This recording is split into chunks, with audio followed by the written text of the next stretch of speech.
Wonderful, wonderful. That's great. So that was Tammy, right? Yes. Perfect. I'm here, finally. Great. Hi, Rita. Hello. Excellent. Perfect. That's great. And Samson, can you hear me as well? Yeah, I can hear you. Great. Excellent. Well, this is perfect, folks. We got more people that are going to jump in and out throughout the call.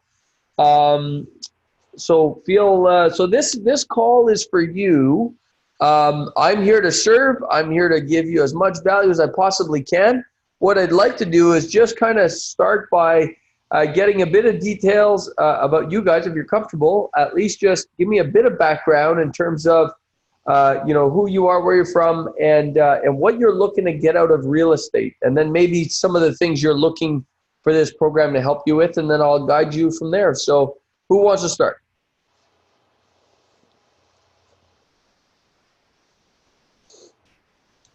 You guys all want to talk? You guys all want to go at the same time, I guess, huh? I can go first, JG, if you like. Go for it, Tammy. I hope I'm not on a video though. No, I'm not camera ready, so that's okay. You guys don't have to be on video. If you want to turn on your video, you can, but you certainly don't have to. Okay, so who am I? I'm originally from Peterborough. I live in Toronto. I have a couple of doors under my belt, but it's sort of been by hook and by crook. And I have just recently joined REIN in order to really go forward with purpose, direction, and mentorship so that I can do it right. And I'm hoping to get out of it to basically build an empire and take over the world. So there's me. That's great, Tammy. That's awesome. And are you planning on continuing to invest in Peterborough? I haven't invested in Peterborough right now. My investment so far in Toronto. I want to invest in Peterborough. I've been sort of eyeing it for a long time and trying to get there basically. So I'm around there all the time looking. Perfect. That's great. That's great, Tammy. Okay. Thank you very much. And any questions that you have coming into this? Like, do you have anything that's top of mind that you're like, I'd love to know this, or I'm stuck on that, or are you going to cover this? And Tammy, you're a little different because you're a full-on REIN member, so you have access to everything. Whereas I think, maybe Samson and Rita, if you guys bought the Real Estate Investing in Canada online program, that's a little different. Tammy has access to different things. But Tammy, anything come to mind? In what sense? In terms of questions that you may have. I think my questions are going to mainly revolve around how do I figure out, I know what I have and where I'm starting. How do I get some really solid advice? Because that's kind of what I'm looking for on what would be my next step. What would be the best next step? Obviously resources are always limited, and I want to take the next steps so that there's a real long-term plan in place. Mm-hmm. So how do I determine where I'm at and what that means for what my next step is? Yeah, very good. Okay, well, that's great. So in the program, and I'm going to do this actually, this will help everybody. But let me share my screen 1 sec. Let me help you with this. Share. Okay, so let me know. Can you see my screen, Tammy? Yes. Sorry. Can you guys see my screen? I see it. Yeah, we can. Perfect. Good. Okay. So you're going to get, so Tammy, like I said, you're a little different because you're a full-on member. So you have access to stuff that other people who bought the course don't necessarily have access to. But that's okay, because actually my answer is around the course, because what this course is, and I'm giving you a screenshot of what it looks like today. And like I said, yours is going to be officially released to you next Friday, so just over a week. And you're going to see there's 125 lessons here to complete. Now, one of the best, absolutely best things that this program does is, and it's going to be a little bit challenging if, Tammy, for someone like you who's got a couple doors under their belt, but if you want a full-on plan, if you want to go from zero to hero, and you want to know exactly what to do step by step, I'm going to urge you to actually go through the process of doing the work. And what I mean by that is starting with module 1 and going through module 1, see, like this, and then going through all the modules. Some of these, by the way, are like, they're all the exercises are here. So as you go through the program, you are going to develop that plan. There is, depending on, and every single one of you, I can ask questions and ask you where you're at. And I could point you to a particular module and say, what you really need is you really need that. But unless you're looking for something super specific, if you want an overarching plan and you want to know how to get 5, 10, 15, 20, 30, 40, 50, 100 plus doors and properties, then I'm going to urge you to take your time and go through the program methodically, lock yourself in a room for a weekend and start going through it and build out your plan. Because once it all builds on itself, you don't have to do it that way, but it does build on itself, and it makes it easy that way, so you develop a plan. So that's my first advice, and that's sort of general for everyone, but Tammy, you really brought it together. What I would say though, Tammy, is I'm going to show you a section here, right here, your financial house. So what you're looking for is actually your financial house exercises, which would be your gap analysis exercise. And that'll really tell you in terms of, okay, where you are, where you want to be, and what you got to do to get there, right? Now, sort of going back to what I just kind of finished saying, if you got to be mature enough in real estate to understand, if you're doing this exercise, there's a reason for it. And I'll tell you what I mean. Module 1 is all about your beliefs. It's all about your why. It's about your ethos. So because a lot of people get into real estate, but real estate is a means to an end. It's not about the real estate. You're going to end up owning doors and owning assets and having tenants, which are clients, and dealing with toilets, which are fine. But you got to understand why you want real estate, because you need something to push you through those tough times, especially if you want to dominate the world, Tammy. So okay, that's what I mean. You could go straight to the financial gap analysis, but you probably should go in order. So does that help a little bit? Yep, absolutely. Wonderful. Okay, let's go with, hey, Kevin and Janice, thanks for joining. Let me just, I'm going to unmute you here. Okay, Kevin, that's great. So let's go with Rita. I'll just select people. Rita, you go next.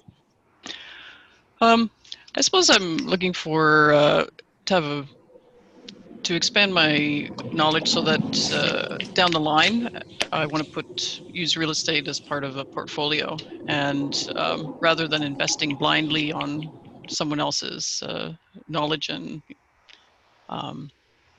someone telling me, oh, this is a good deal, I feel I need to understand it sufficiently so I can make my own decision as to, does it make sense to me? Very, very good. Okay, well that's the voice of experience of well, that's very smart. It's funny, I just did an interview literally 20 minutes ago with John, and John and I were talking about how, the first investments in real estate we made was not in a property, but rather in ourselves. The first investments we made was to get educated, become a resource in real estate, and understand what we know what we're doing. And then you could really, getting the real estate's relatively easy. It's everything else that's difficult. Does that make sense? Yeah. So I'm looking to be more of the hands-off person for example, in a joint venture. However, I do want to understand what's going on so I can make wise decisions. Oh, that's okay. So super smart of you. Now, let me just show while we're talking about this, it gives me an opportunity to showcase parts of the program. So this is actually really good. Here's the first thing. So I would say, for you specifically, Rita, module 3, which is the business of real estate. This is something that really sets REIN apart, because we believe real estate, and well, it's not that we believe because it actually is, but real estate is just another business. A residential house, whether it's a single family, a duplex, a threeplex, a fourplex, or a multifamily with many units, that unit is a business.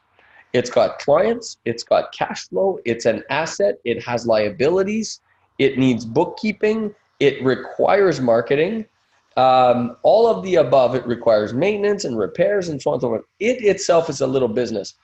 This is where most people go wrong.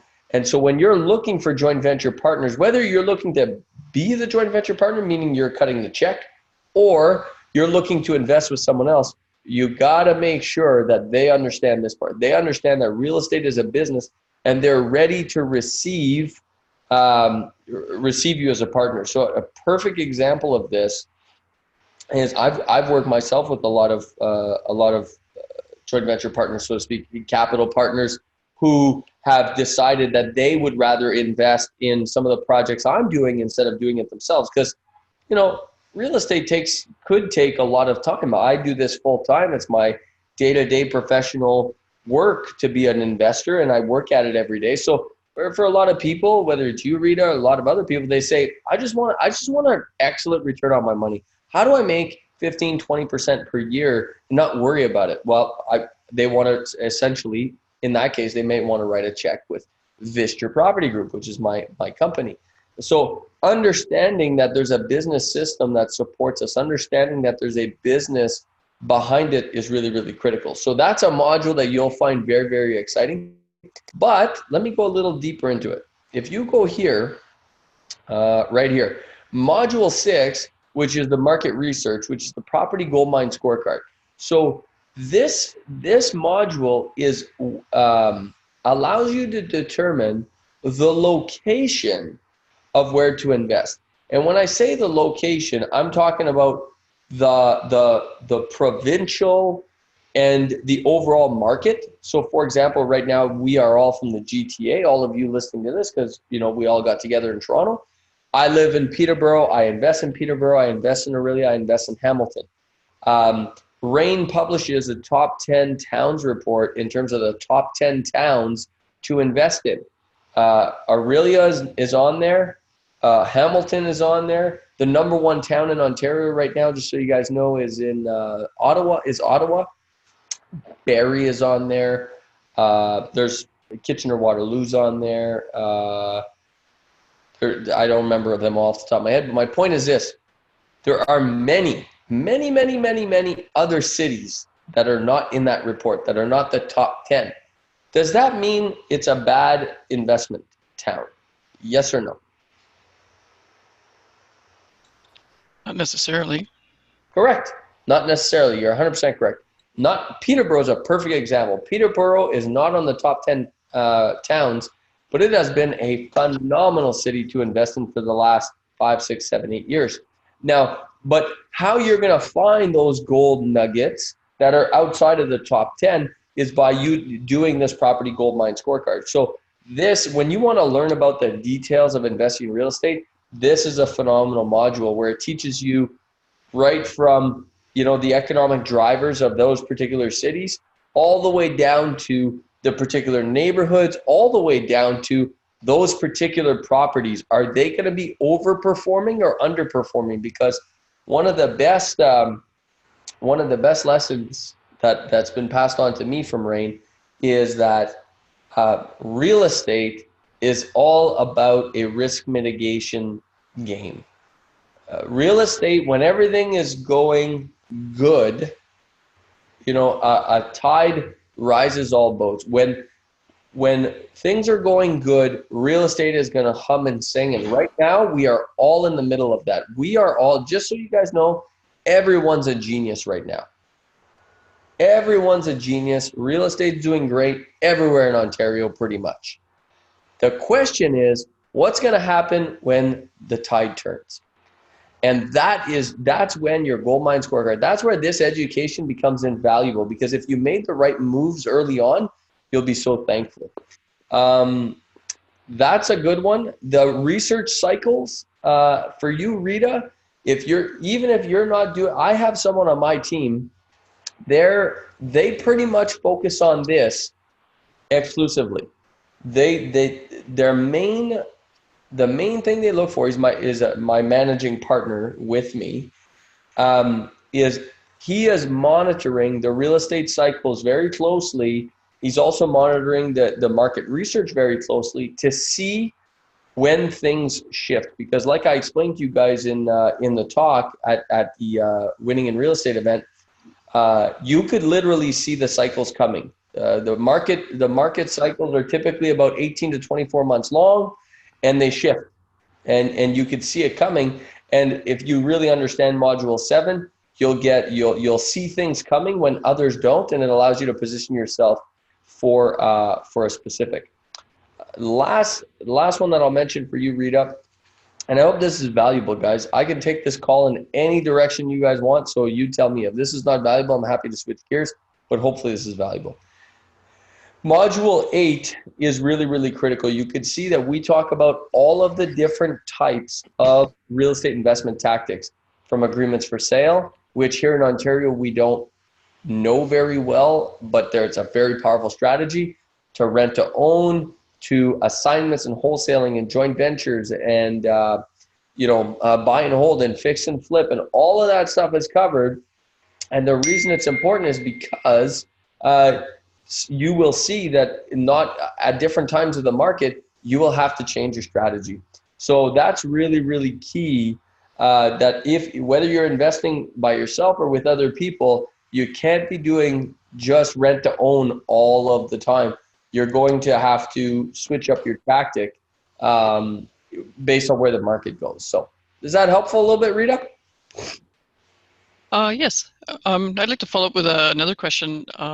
Shoot. And just basically on your own, you mentioned you've have a lot of experience in business and so on. And one of the areas I know I also need to develop in is the area of sales.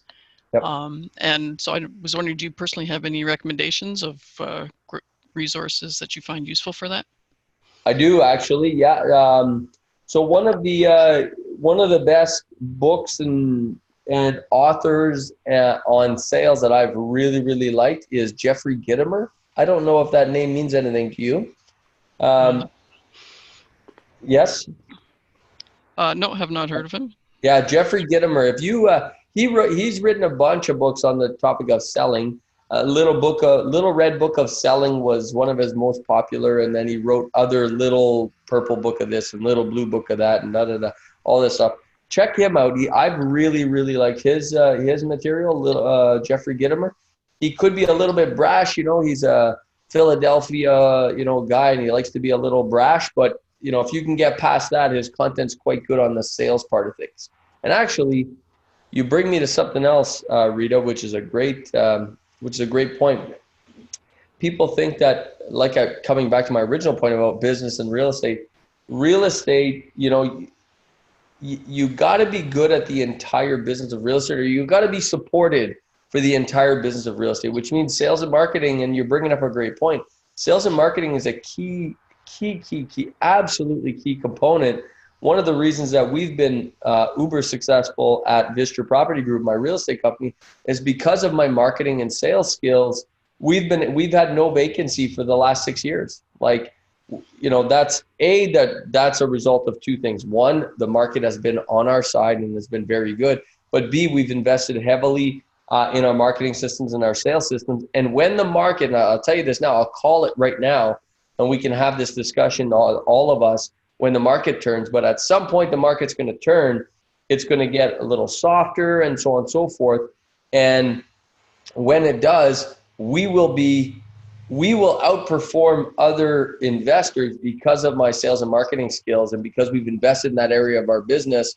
We will outperform. What I mean is, the average investor will have to go a month with no rent here or 2 months with no rent there, and that'll hurt their cash flow, whereas we'll always be rented because of some superior skills in sales and marketing. So you bring up a great point, Rita, that sales and marketing skills are critical to the business of real estate. So great point.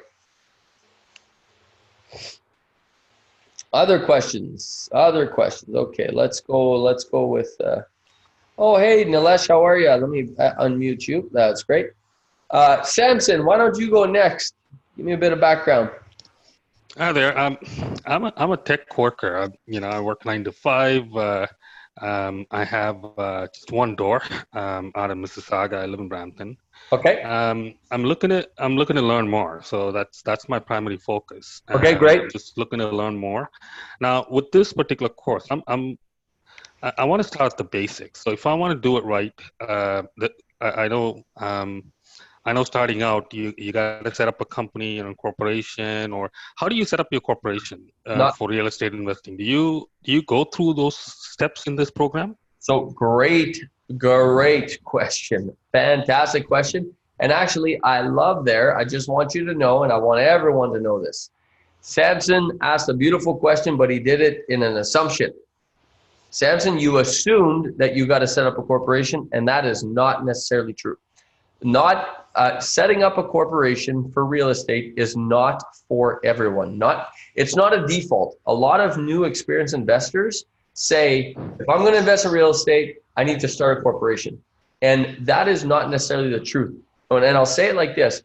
A lot of lawyers, there's two people you got to talk to about setting up a corporation. Your lawyer, a real estate lawyer that's focused on real estate, and your accountant. And it's got to be an accountant that is focused on real estate, specifically someone who owns real estate and understands real estate.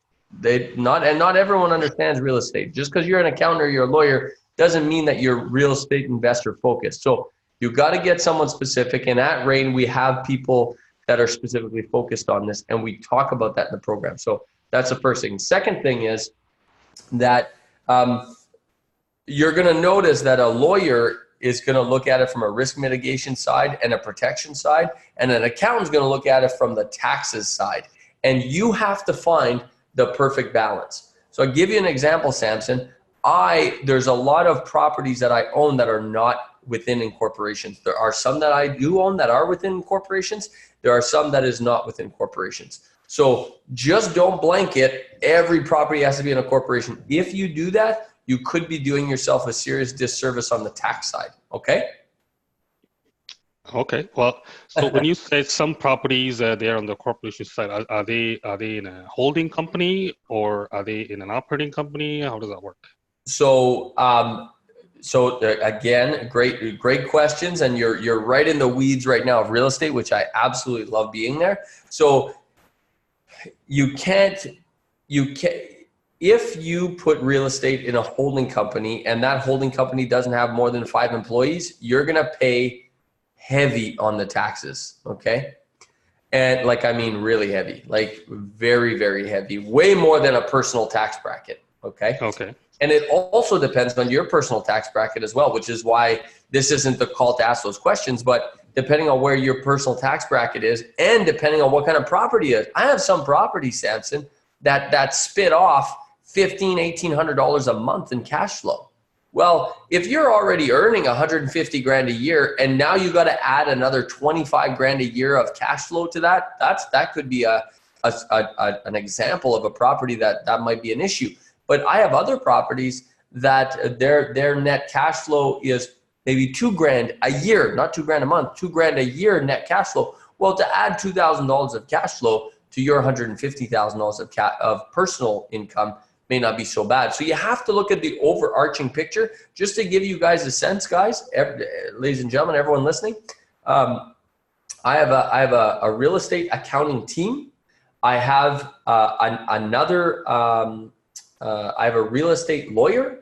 I have a financial planner that is very familiar with real estate. Okay, so I have those 3 people. Then I also have a business accountant that weighs in on that. And the last picture is I have REIN that weighs in on that. I consider everything that you're going to learn in this program, and we talk a lot about incorporation, we talk a lot about taxes, we talk a lot about how to set it up, which let me make a note. I'm going to talk about setting it up in a second. Setup. You have to, and it's not the same answer, guys, for anyone. Samson, you will not be the same as JG. You will not be the same as Kevin. You're definitely not going to be the same as Rita or Tammy. Everyone has got to do it their way based on their situation. It's one of the biggest mistakes people make in real estate. I'm so glad we're talking about this. Seriously, you guys, whoever, if you do this right, you just saved yourself tens of thousands of dollars. Yeah, that's my point. At the end of the day, we want to keep the money we earn, right? So 100%. So you have to talk to all of those people and then make your decision. Do not, I'm getting passionate about it. You can hear it in my voice. Do not abdicate this decision to anybody else, okay? And I'm talking to everybody here, not just Anson. Do not abdicate this decision to everybody else. What I mean is, do not let your lawyer, you got to weigh in the lawyer's opinion. You have to ask for their opinion. You have to ask for their advice. You have to get good advice from maybe your current lawyer if you have one. Then you should also go find a good real estate lawyer that you're dealing with. And we have plenty of them at REIN that we work with, that we vetted, that we know give good advice. Same with accountants, okay? And same with people who consider the financial planning effect of all this. And then you have to make the decision for yourself. Don't let them make the decision for you, okay? Okay. Great. Now setup. Let's talk about setup. What I mean by setup, and this is where your mortgage broker comes in. And again, at REIN, we have a REIN finance center that you're gonna want to talk to and get set up properly. The biggest mistake right now that's currently happening right now in the business of real estate is people do not choose the right mortgages for the first, second, third, fourth, or fifth property. Okay, if you have aspirations to own 5, 10, 15, 20 properties, you have to do it strategically. What I mean by that is, let's just say you've been banking with BMO since you were a teenager, whatever, it doesn't matter. It was your parents' bank, now it's your bank. You've been with them forever. You have all kinds of stuff, okay? Here, what's gonna happen is a lot of people go to their local BMO who they've known forever, and they say, BMO, will you do this mortgage for me? I found this great duplex. And BMO says, absolutely, we'd love to. And you jump through all of BMO's hoops, and next thing you know, you got yourself a BMO mortgage. You will be shocked, guys, ladies and gentlemen, you'll be shocked that if you do not pick it in the right order, you will max out at 3 to 5 properties. I'll say it again. If you do not finance in the right order, you will max out at 3 to 5 properties. Now, I can't tell you what order that is right now because I'm not the financing expert, but I have them on my team. They're part of the REIN Finance Center. What I mean by that is, and it changes, by the way, the rules have changed since, I'll give you a perfect example. From 2013 to 2017, CIBC was underwriting deal after deal after deal. I mean, they were a phenomenal. They were doing great. They were doing great mortgages, good rates. Everything was good about the CIBC mortgages. Then they got caught. They got caught in something. I don't know the details of what happened, but it was some issue happened at the corporate level. They ended up losing 50%. They ended up cutting their mortgage business by 50%. That's billions of dollars. And what happened is, all of a sudden, CIBC wouldn't touch anything and anyone, okay? Now, then you had to switch your business to somewhere else. Now, some banks have general rules. Some banks say, we will not finance more than 3 properties. Some say we will not finance more than 5 properties. Some say we don't care how many properties you have, but we will not lend you more than $5 million. So every bank has their own internal rules. I don't know what they are, but the mortgage brokers do. You have to go with the mortgage brokers and have them set you up properly so that as you're building your portfolio, you are financing them in the right order. So you might want to start with, for example, and I don't know which one it is, guys, so I don't want to stick my foot in my mouth, but let's just say Bank X, okay? They're an A lender. They're okay lending up to for the first 3 properties. So they'll lend you for the first 3 properties. So you do the first 3 with them. But the next bank, you want to pick someone who doesn't care so much about the number of properties. They care more about the total outstanding loan amounts. Okay. And then you might switch banks with them. So the mortgage brokers are not just, they're truly part of your team, and you have to find ones that you like and work really closely, and they have to be real estate investor focused. Do not get pigeonholed into just working with a mortgage broker who's financed your last private residence. If they are not used to working with real estate investors, they may do more harm than good. I know a lot of people who went in the wrong order of financing, and now they're stuck. Now they're stuck and they can't get themselves out of it. So you need to create a plan. That's what we teach in the program, Real Estate Investing in Canada, and I'm just putting weight on that. So hopefully that helps, Samson. Yeah, yeah, definitely. Thank you so much. Perfect. Now, on that note, and this goes back to planning, which was Tammy's point, which is beautiful. Is somebody who wants 3 properties, say you right now, I don't know where people are on this call. There's a couple of people I know that were at the event that had 5, 6 properties. So you're starting to amass some properties there. There's others, a lot of you on this call might be at 1 or 2, or they're just starting out. The strategies for you to get to 3 and 5 is very different than getting to 10, 15. Give you a perfect example. One common strategy that we're using right now is you can get to 5 properties, especially if you have a high taxable income. If you have a high T4A or a high T4, if you're earning a good amount of money and you could show it on your taxes, you can get to 5 properties. Okay, it's going to take some time, but you can get to 5. Then what happens? Here's a common strategy that's happening. You get to 5 properties, you put those under your personal names. You do not put those in a corporation, right? You put them under your personal name, you get to 5 acquisitions, and then you bundle them together, put them in a corporation, get a corporate multifamily CMHC mortgage on them, which means they come off of your private name now. And then, because when they go into the corporation, they're not yours anymore, they're the corporation's. You just own the shares of the corporation. And then you go and continue. You go get 1, 2, 3, 4, 5 again, and then you bundle. And then 1, 2, 3, 4, 5, and you bundle. That's a fairly common strategy these days. Again, it's not for everyone. You have to talk to your experts and professionals about it. But it's one that does allow you to scale beyond 5 properties, because owning 5 properties personally is after 5, it gets tough. And so I hope that's valuable to you guys. And the other thing, I'll just give you a general rule. Please check with your experts, your accountants, your lawyers, your financial planners. But a general rule is you want to hold property in your personal name and you want to flip property in a corporation. Okay, that's a general rule. Hold in your personal name, flip in a corporation. You do not, and this is a big one, you do not want to flip in your personal name. You have to flip in a corporation, because if you flip, and like you guys know what flipping is, right? You buy an old dilapidated property, you put money into it, you sell it for a profit. If you flip personally and you make $40,000, $50,000, $100,000 of property, and you add that to your personal income, a lot of your gains will be wiped out with taxes. But if you flip in a corporation, you'll pay whatever the corporate tax rate is, which is, I think, 13, 14, 15%, something like that. It's about 15%. So it's way more advantageous to flip in a corporation. That's an absolute must. So there's another general rule. But again, guys, and ladies and gentlemen, I always say, you got to check with your experts. So a couple general rules there on setup, Samson. Hopefully that was valuable. Yeah, that was great. Thank you. Awesome. Let's see who else. Rita, you go next, and then we'll go Kevin and Nilesh, and I think Kobe is on as well.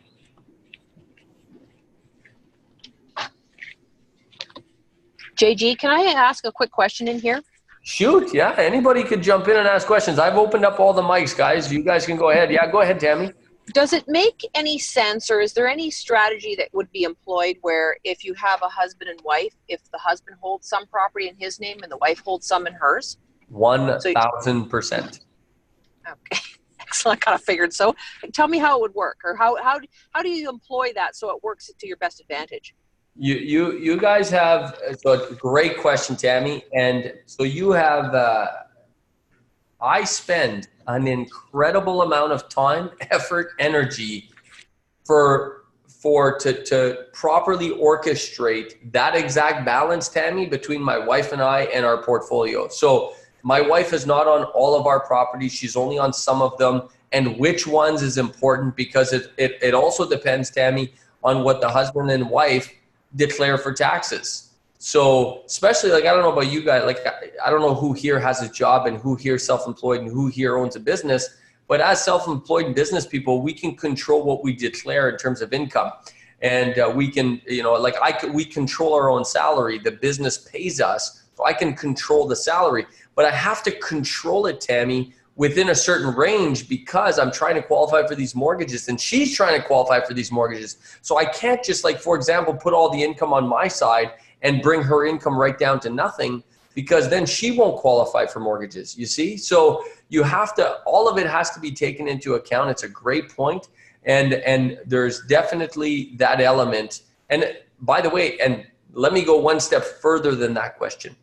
The same applies, Tammy, to joint venture partners. So let's just say, I was just talking to Samson. I think he says he's got a job, a regular 9-to-5 job. Perfect. So let's just say Samson, he can only get to 3 properties on his own, but him and I want a JV. I might put him on mortgage for number 4 and put him on mortgage for number 5 because he has a regular job. I might be funding the deal. I might be writing the check. I might be doing all the work, but I'm putting the mortgage under his name in order to continue to grow the portfolio, and he can benefit from that. That's another way to structure joint ventures. So, you know, Tammy, it sounds like you have big aspirations. If you're trying to build a portfolio with dozens of properties, then you're going to have to use not 1, not 2, but all of these strategies to get there. Especially if you're looking to do, Tammy, dozens of smaller properties. Keep in mind, guys, the minute you get to a multifamily or a commercial, which is multifamily is qualified as 5 units or more, or a commercial property, which is like an industrial building or a commercial strip mall or something like that, those automatically do not qualify personally. You can't buy those personally. You have to buy those through a corporation. Those do not hit your personal credit. Those do not count as properties under you, Tammy, and you, your husband. They belong to the corporation. You own shares in the corporation. So that's another thing, Tammy, where you see a lot of people, they end up jumping to multifamily. They end up getting 1, 2, 3, 4, 5 properties, and then they go to multifamily because it just gets too difficult to do it all under your personal name and to do it all with the smaller properties. Does that make sense? Yeah, absolutely. So a multifamily is if you have a 5-plex or more. Correct. Okay. Now, there is a caveat. Now, I love, guys, you have no idea how much I love this. I mean, we're right in the weeds right now. I just love it. There is a caveat where a 4-unit property could be, 4-unit properties are powerful and they're kind of special because they are considered multifamily, but they qualify, you could put them under your personal name. 5 units or more, you can't, but 4 you can. So, and actually, I may have just put my foot in my mouth because there are some lenders that consider like 5 units. You can put those under your personal name. So again, mortgage broker questions based on who you're working with. Different lenders change their rules all the time. But Tammy, that's your overarching question. Answer, I should say. Wonderful. Great. Thank you very much. No problem. My pleasure. Okay, who was next now? Rita, you were, did you have specific questions, Rita, or what are you hoping to get out of this program? How can I help best? Okay, I think you already covered me. I think move on to the next person. Wonderful. Thanks, Rita. I'm losing count of all the people so far. Thank you. Let's go with Kevin next. Kevin Crosby.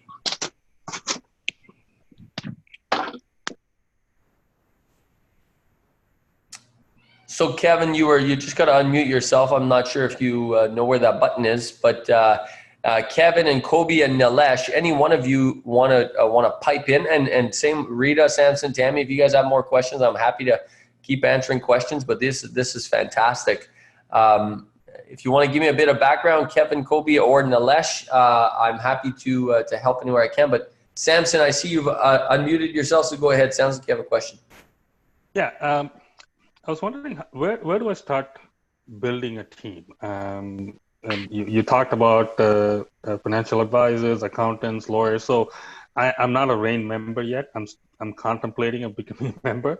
Yeah. Would REIN membership be the first place to look at in terms of building a team? Ray, you know what? I love the way you said that, because REIN membership certainly could be the first part of your team. What happens with REIN membership is it allows you to essentially get an instant team. That's what happens is you're instantly in the network. You instantly get all of the right people that have been vetted, that have been doing deals, that have been successful at this. So that's a great thing for you, Samson. There is a module in the program on how to build a team. And we call it the power team. It includes your realtor, your mortgage broker, your accountant, your lawyer, your financial planner, your property manager is another part of your team. I think I said your realtor. That one's really important. What to look for, what questions to ask, what to make sure, how to test them. All of this is in the program, Samson. So if you did want to do it on your own, you can do that. If you want to take a shortcut, then becoming a full-blown REIN member is definitely an option, Samson. And if that's of interest, you just let me know and I'll have one of our people reach out to you and so you can help you out. But what you're looking for, and I can tell you guys this now, it's in the program. You absolutely must have people who are real estate investor, not only friendly, but real estate investor focused. One of the biggest errors people make is they think that a realtor is a realtor is a realtor. And that is so far from the truth, because realtors, and by the way, I love realtors. I have no problem with realtors. I buy a lot of properties through realtors and I buy a lot of properties without realtors. That's just so you guys know, I do it both ways. I buy a lot of property privately. I've done 4 or 5 deals in the last 4 or 5 months privately where I just buy privately from the person. A lawyer does the deal, and we never even need a realtor. But realtors are a very, very important part of the team. They're usually the first step, and they're not all made equal. You have to find someone who's real estate investor focused, meaning they work with real estate investors and they're focused on them. And the reason for that is because your needs as a real estate investor are very, very, very different than a consumer. You're not going to look at, you're not interested so much in the same things that a consumer is when it comes to the property. You're interested in what an investor's interested in. And if your interests don't align with your team, you will get frustrated, they will get frustrated, and it's a big waste of time. And that's really, Samson, you're bringing up an interesting point, which is kind of a shameless plug right here, but it's the truth, which is that's the thing that people discount about REIN membership. It does cost money. It's certainly not, in my view, it is incredibly inexpensive. But people are thinking like consumers, and they think, well, for the $275 a month, I mean, that's a lot of money, but it'll save you so much time, effort, energy in the end that it pays itself off so many times forward. So that's a little bit, Samson, about the team. The main thing is look for people that are real estate investor focused, which are, and I don't know how you guys are feeling right now. I don't know if you think that that's easy to come by. My experience is it's not that easy to come by those people. You have to look and you have to search and you have to dig. But once you do find them, they're worth their weight in gold. Does that help, Samson? Yeah, no, sure. Thank you. All right. I see Kobe's just on the road. He's almost where he needs to be. So then he'll jump in and ask some questions, which is great. What other questions you guys have? You time to pick my brain.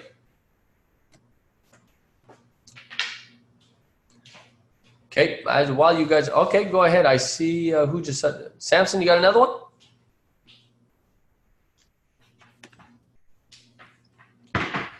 All right, I'm just gonna make sure. Okay, so you guys keep thinking about questions. I'm gonna go back to sharing my screen here for a second. So, okay, so let me keep showing you some more of the modules here because this is really important. So everything is covered in this program. It truly is a turnkey program that has everything from the property analysis to writing and negotiating offers, all the way down to the cash flow zone. Let me talk about something here. This is really cool. So writing and negotiating offers, this particular module is awesome. And what I mean by awesome is, here's one right here, the cover letter strategy. So the cover letter strategy is and when you go in there and you listen to that module, you're gonna say, well, that sounds good. That sounds not basic, but that sounds logical. It sounds like, yeah, you should attach a cover letter to your offers. And we tell you exactly what the cover letter should say. And we have a cover letter exercise. And the same with the multiple offer strategy. Here's an example, and this is so good, guys. Here's an example of two things that most realtors will fight you against, okay? And that's how you're gonna know if you have a good realtor or if you have a realtor who's not real estate investor focused. So the idea of attaching a cover letter to an offer is quite, it's not logical out there. People are not doing it. It's very innovative. And if a realtor cannot wrap their heads around how that's a good idea for an investor, then you do not have the right realtor. Same with the multiple offers. One of the common strategies we teach people is how to make multiple offers. You make multiple offers in order to assess the information and to find out what's important to the other side. A lot of realtors don't want to do multiple offers. Then you know you're not dealing with the right realtor. Keep looking, go find yourself a better realtor. You'll notice that this program, Kobe says he can't hear me. Can the rest of you hear me? Let me know. Yeah, okay, perfect. I hear you. Okay, good, thank you. Kobe, it might be something on your side, pal. Okay, he's good to go now. Okay, great. So, where was I going now? I lost my train of thought. So you will notice that what REIN teaches is always real estate investor focused. And this is why you'll hear this throughout the program. Professional and sophisticated real estate investors. That's what we are, and that's what we teach. The average real estate investor that just buys one property in their lifetime, one duplex, or not even one duplex, they bought their principal residence, so they consider themselves real estate investors, which there's a lot of them out there. Once you go through this entire program, you will come out the other end, guys, true professionals, true experts. You will have put in 78 hours of learning into your education, which is a big deal. Like, it's a big deal. So I can't stress the comprehensiveness of this program enough. I mean, it truly is an amazing experience. Once you get through it all, you will have so much more confidence to talk to realtors, to talk to brokers, to talk to bankers, to talk to lawyers and accountants. You will know what questions to ask. You'll be confident. And for those that are full REIN members, you'll be instantly in that community. So that's another little thing on that. Questions? Any questions? I'm just doing a little check-in here. Any questions? Now, let me show you another one. The other thing I want to stress, and I don't know if it's in module 14 or module 5, but in one of those two, we have, there's an exercise that is called what's it called? The financing binder. Okay. And it's an exercise that we walk all of our investors through how to prepare a financing binder. And I just want you guys to know, and I don't know all of your characteristics and you as people yet, but my strategy is usually bite off more than you can chew and then chew like crazy.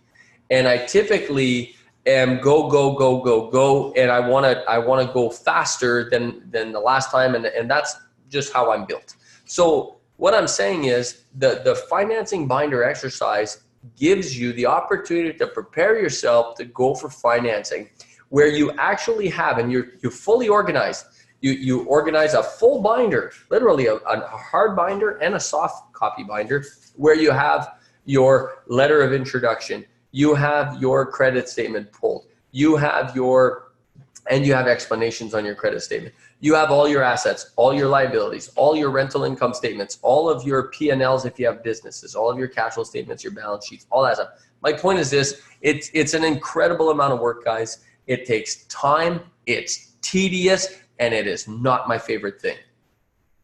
But I have to tell you, that sucker has come in handy for me so often. And I'll tell you when it comes handy. When you're at the 11th hour and you get an opportunity to jump in on a deal. Say a deal's going sideways. I'll give you an exact scenario that's going to happen. It happens to everybody if you're in the game and if you're driving hard.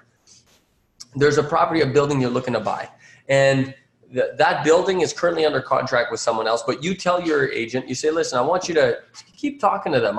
If that building comes up and if that deal doesn't close, I'm interested.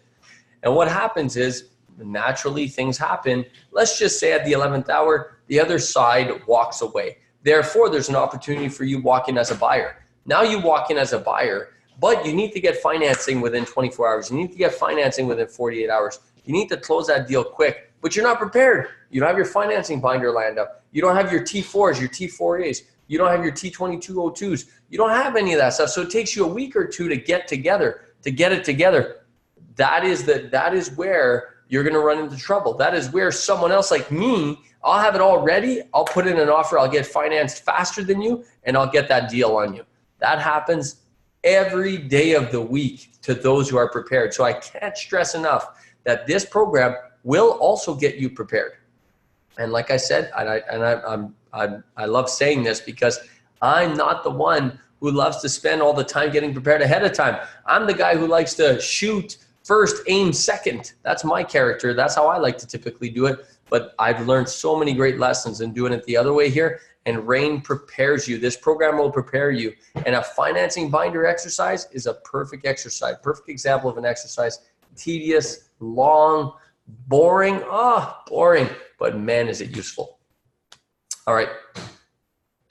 You guys tell I'm passionate about this stuff? Okay, other questions. We're rolling up at 3:52 here. I'm happy to keep talking as long as we possibly can, but if you guys don't have any questions, we will bring this in for a landing.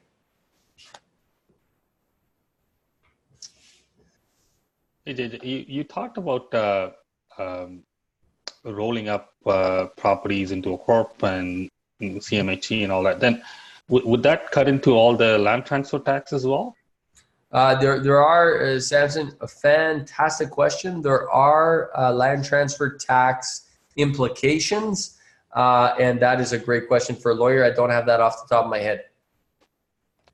And by the way, do you use any kind of software to track all your properties or manage properties? Yeah, and yes, so we do. There in REIN, there is a property tracking software that we developed that's proprietary for REIN members. So that's one option. The property, if you have, I would say, 2 to 3 properties, you should probably track it. You should probably just track it on Excel and use that stuff. When you get to many more properties, then you're going to want to use a professional property management software, but only if you're going to be in the property management business. So we use a system at our company, at Visture Property Group. We made a decision, and it's good we talk about this because you're going to need to make the same decision, all of you, which is this. Sorry, I just had to decline a call here. When you get to, and I don't think I talked about this in our talk, but when you're in the real estate business, you're going to be able to manage the first property, the second property, and maybe the third, fourth property, maybe. REIN, everyone's got their opinions on whether you should manage or not manage your property. My opinion is that I believe you should manage your first or second or third property. You should get used to it. You should learn what you're looking for. It'll allow you to hire a good manager if you want to hire a manager in the future. But let me tell you that at some point, and some people it's 3, some people it's 4, some people it's 5, but somewhere between 2 and 5, you're all going to either decide to get in the property management business and do it. So a good example is Tammy. This is I'm just using you as a random example. You might say, listen, we got 5 properties now. I want my husband to manage the properties and he'll do the property management and I'll do the property acquisition, right? So husband and wife teams or partner teams often do that, where one takes over the management and maybe reduces their hours at work, or maybe takes, there's ways of doing it. But at that point, you got to understand that you're in the property management business. Okay, very different than the real estate business. Property management is a different type of business. Or you're going to find yourself a property manager, and you're going to essentially give them the work. Now, property management costs, we tell our clients to budget 10%, which is a very good budget. It costs anywhere from 8% to 12%, depending on your city. And it could cost much more than that. But it's important, if there's anywhere you're going to make money or lose money, it's in the property management. If you manage it well, you'll be extra profitable. If you don't manage it well, you're going to lose money, and it could be detrimental. So if you're going to manage, I know it's a bit of a tangent here, Samson, but if you're going to manage property, then you want to get yourself a professional property management software. The one that I use and that I've liked quite well is I like Buildium. Buildium. It's an American-based software, but they have tens of thousands of Canadian clients, so they're quite Canadianized. It's not like you're just working with an American system. It's a great system. It's called Buildium. I like it. It's what I use in all of our properties. Visture Property Group also offers property management to other clients. We've built ourselves a property management business arm of our business. And that's the program we use for our properties and our clients' properties. So that's the answer there on property management. And in terms of like bookkeeping and stuff like that, I use and recommend QuickBooks if you're going to get, to several properties. If you're just going to do 1 or 2 or 3 properties, you might be able to do it on Excel. A lot of accountants, especially the accountants we recommend, they have Excel templates to enter your expenses and stuff into. But when you get to, I don't know what the magic number is, but I would say when you get to 5+ properties and 5+ doors, you're starting to have money coming at you from all angles. Money's going out from all angles. You need to have a real tight lid on this. And that's what the business of real estate is all about. So set up a good bookkeeping system and hire a bookkeeper. My God, that's the number 2 mistake everybody makes, is they do not hire a bookkeeper. They try to do it themselves. And it ends up costing you more money. Hire a bookkeeper for $20-$30 an hour and free up your time to go find more real estate. That's the answer on that, Samson. Any other question? Oh, I see we got a hand up here. Kobe, I've unmuted you.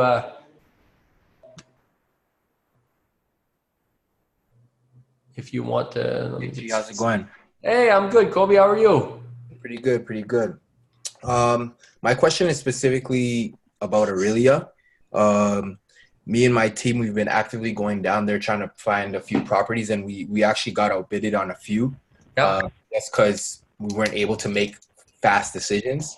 So we're looking at we were looking at a few properties on the James Street and West Drive. Yep. We're building the recreational center. Yep. My question to you is, like, how do you figure out if the property is good enough to make a quick decision on? Maybe that's not something you can tell me like in a span of, a few minutes in this conversation, but what are some signs that let you know, hey, okay, I need to pull the trigger on this property so you avoid getting outbidded or losing the opportunity? Okay, great question. First of all, I want to commend you for bidding on property, and you keep saying you got outbidded, but that may have been the best thing that ever happened to you. You don't know, right? Like, I mean, so it's not a bad thing to be outbid. You may have avoided yourself a problem there, which is great. You never want to overpay for properties. It's a critical mistake people make. They overpay, and then you end up you're just playing catch up all the time. The deals that you will absolutely hit home runs on are the deals where you bought it right. Okay, now there is in Kobe, I was going through and you were driving, so you probably weren't seeing this, but in module, let me just pull it up for you. In module 10, okay, it is called the cash flow zone. And the cash flow zone is an example of a tool that has saved me, oh my gosh, tens of thousands of hours. I mean, it's crazy how much time this saves. And here's the rule. I want you to go see module 10 and do the whole module, Kobe. But let me give you the Coles notes of it right here, right now, which is this. If a property, okay, so let's just say a property, I'm going to do an exercise with you guys right now. So How much? Do you remember the numbers of the property, Kobe, or not? Do you want me to make some up? Let me pull it up real quickly. It was a duplex. Hold on. Yeah, so it was a duplex going for $365. Okay, and what were the rents on it? So it had a net income for the year of $31,500. Okay, what's the rents on it? Oh, the rent specifically. Yeah. Hold on. This is a great example for everyone. While Kobe's pulling this up, the question I'm asking here and the process I'm going through, I go through this 12 times a day, and it's something that you're going to do 1,000 times. So this is such a good example. So the first question you always ask yourself is, what's the purchase price of this property? And the second question you ask is, what are the rents? So once Kobe gives me that, I'll tell you whether or not you should bid on this. So it was it was a duplex, so each side renting for about $1,300. So $2,600 a month. So what you do, guys, is this: you take $2,600 a month times 12, 2,600 times 12, which is equal to times 12 is equal to 31,200. Okay. You take that 31,200 and you divide it by $365,000, which is the purchase price. That is 8.5%. Here's the general rule: anything above 8% is worth you pursuing. It's not worth you buying, it's worth you pursuing. Okay. Anything under 6%, don't even look at it. You're never going to make it cash flow. Okay? Unless there's a problem with the rents, don't even look at it. So if this thing came back, like right now it's 8.5%. So my immediate reaction is it's worth looking into. If it's under 6, forget it, write it off. Don't even spend another minute on it. You're wasting your time. If it's 8%, you know you got yourself probably a pretty good deal. It's looking good. Okay. If it's 10%, it's a possible home run. That's the one you want to go digging for. Okay. Okay. So that's the quick answer. And you'll do that math all day long from now on. You look at the rents, you take the rents, the amount of rent per month times 12, and you divide that by the purchase price. Depending on that percentage, 6% or less, don't even look at it. 8%, it's a good deal. 10% or more, take out a second mortgage. Let's go buy that sucker. And is there a specific name for that equation you just said? That's called the cash flow zone. Okay. Yeah. Okay, cool. And lastly, are you on Instagram or anything like that? I am, yeah. I am. My handle on all of my social media is JGF Marketing. Okay, cool. JGF Marketing. Yeah, follow along. You'll see I post a lot about real estate. I post a lot about my businesses I own. I post a lot about all kinds of things. So, yeah, cool. Good question, Kobe. And good luck in Aurelia, pal. I mean, Aurelia is a great market. I got a lot of property out there. I love it. Sure. I'll reach out to you if I have any more questions. Appreciate it. Super, guys. Okay, any final questions, guys, before I wrap this up and bring this in for a landing? Has this been good, first of all? If it has, say yes. If it hasn't, say no. I won't be offended. And we'll do it differently next time. It's been great. Thank you. Absolutely great. Perfect. Yeah, looking forward to seeing the course when it's online. And what was the date you said it would be available? The course is going to be available September 26th, which is next September 26th or 27th. It's going to be by the end of next week. Okay, super. Yeah. Excellent. Looking forward to it. Yeah, it's going to be great. So thank you so much, guys. Thank you, Kobe. Appreciate the comments there. And everyone, thanks for coming on. And if you have any other questions, feel free to reach out. If you have other questions about the REIN membership, feel free to reach out. If you have questions on anything REIN related, feel free to reach out. Happy to help. Thank you so much for coming, guys. Appreciate it. And we'll see you guys soon. Great. Thanks, JG. Bye-bye.